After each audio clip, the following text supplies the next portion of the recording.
cái mẹ chơi đọc nên cần nâng nát tiếng anh rít tụ tập nghiền tin thay cho các mà rít tụ gì hết disaster management này register nè nghe ui cái khoản công ty himo Puma le Adidas hậu nhân sponsor à anh xem đồ na mo Puma PWD hậu nhân xem chơi đồ na lâu nỉ về vô cho cái vật vật để rút thì lại làm bằng khát thấu là cái thế là hian một chung cái lâu sao bằng ai thì lâu tour thọ bắt tour lom nào chung thọ chọc tour lom đi cái tạt đòn mình nó bụi tệ ô charo hoàn mong à quan thọ tour là tâm anh yang ini lu aman ba yang ini yang gua mình làm ba bro cái này là vang á bụi sao ka Ngeni mình ke kha Ngeni he ka pi kan let je la me à phải chết tôi cái chuột ka to ka em ka pi ai hay chuột nó cái này xí lắm mà thế mà hay rồi lệch rồi đấy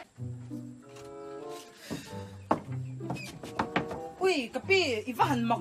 dog về lẽ lâu ngày khác dog à chú dog don xe mà đi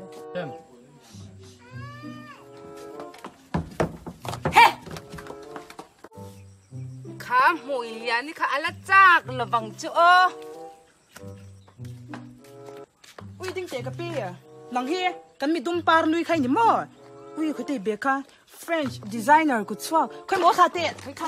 a chung ke luk don ta ui poi se fa nga a thian nu mui lian deu in en son ka thina rim nu tuk kai chuan ka ngam si lawa chu wa in phuba min walak sakte inu phuba hi nang in walate cái nô chẳng toàn gì thế mò ngã cái phải căng hà là nhiều nằng nu hi mi cái nu lâu thì đủ đã cho